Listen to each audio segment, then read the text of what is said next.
Hi there, and welcome to the third RIS Voice.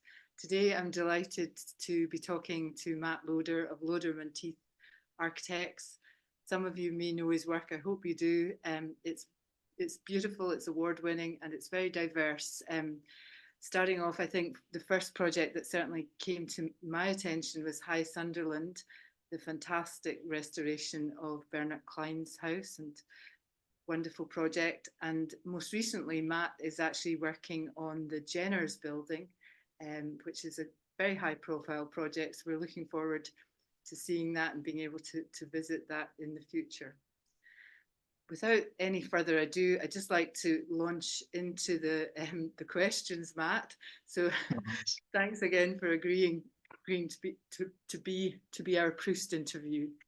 So that's right. That's great. So the first one is, why did you decide to become an architect?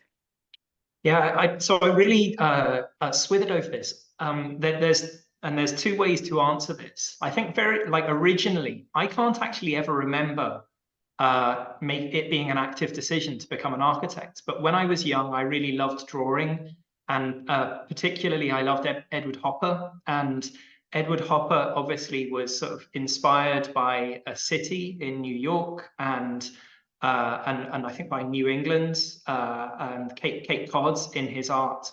And I do think that there's I was thinking about it the other day, there is, to me, kind of a schism that exists in our work, that we work in both rural and city locations. And I wonder whether it all harks back to that. But I actually had a real crisis of confidence when I left university about whether I wanted to become an architect at that stage.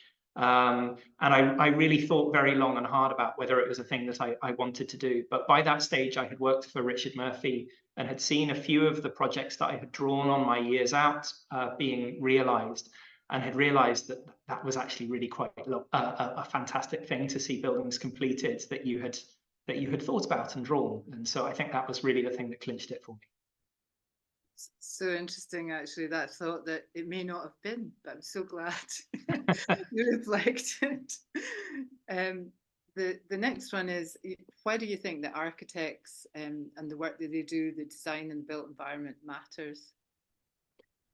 I mean, I think in a really obvious way, it's how humans interact and make sense of their lives, right? You need somewhere to live, you need somewhere to work, and you need somewhere to interact with other human beings. We're fundamentally kind of social creatures. And especially, whether you're in a hot place or a rainy place or a cold place, ultimately you need a mechanism by which to help create a joyful and a warm and dry environment in which to have those interactions. And that's what architecture is. And if it can uplift and help improve all of those very basic human needs, then so much the better. What can I ask? What gives you most pleasure in your job?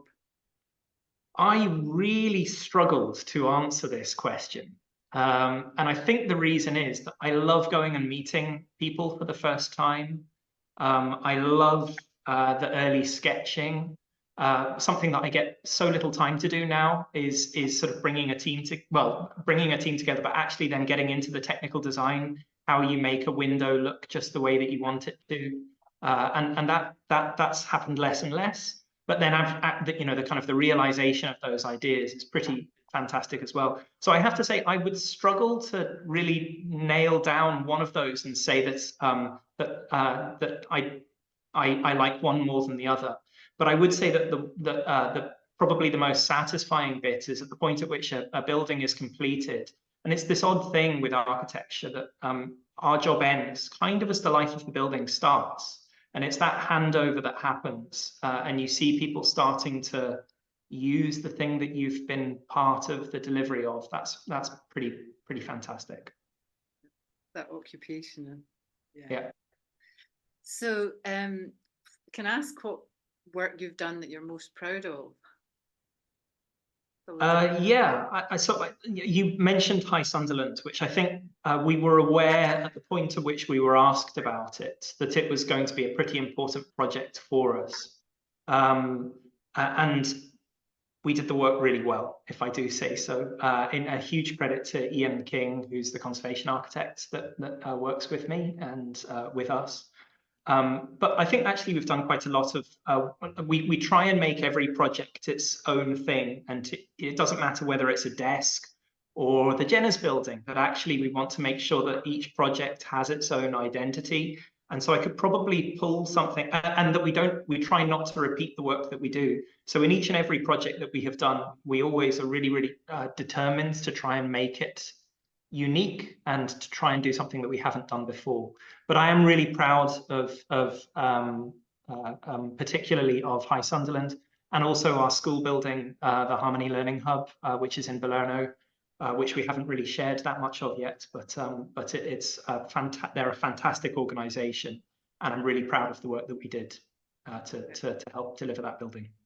I remember listening to you talk about it, and it was such a beautiful forensic but also sensitive approach to the work. And that happens not just in conservation but in your new buildings too.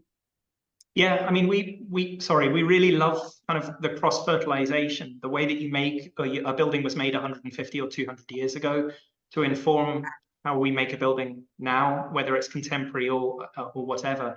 There's this sort of cross-fertilization of ideas that we really love as a practice, and we actively try and find those, I would say. Yeah, they're the joy. So your favorite place or town or building? Yeah, I was lucky enough a few years ago to go and visit Peter Aldington's house, Turn End, which is in Hadnam down in Oxfordshire. And I know as a Scottish practicing architect, that's not saying something in Scotland, but I just fell in love with that house. And I would encourage anybody that doesn't know it to go and look at it. It's one of three, but it was designed to keep all of the trees on the site, and it's just a magical building. A good tip for getting visits. And again, the question of what do you think is the biggest challenge for the profession at this moment? I mean, I listened to Anne's talk last week, and I think that what she said, which she talked about, I think, the erosion of the profession. I think that there's a bit of truism in that, but I also like the thing that we really want to try and do is to make sure that we understand how the majority of the public feel about their built environment. So we're not making architecture for architects, but actually that it's a thing that the majority of humans enjoy. And I think that's it's certainly something that we think about a lot, and that we really are careful to. And I do think that is a challenge for a lot of architects, actually. It's one in education as well. It's how do you begin to actually make sure that yes, you're in higher education, but actually it's as much about the people as it is about the profession and its theory. Absolutely. So a lighter one again. Well, it's not that light, actually. What advice would you give your younger self? Yeah, that's a really tough question. I think when I was a student, so I was at Edinburgh University, and I didn't at the time. The architects that were really fashionable at the time were people like Daniel Liebeskind, who came and was a guest review, Frank Gehry, Zaha Hadid. And I didn't ever really fall in love with their work, I think it's fair to say, but they were in vogue at the time. And I think I would probably give myself the piece of advice that it's okay not to like what's necessarily fashionable. Yeah. RIAS is an organization. Do you feel it's worthwhile? And if so, for what reasons?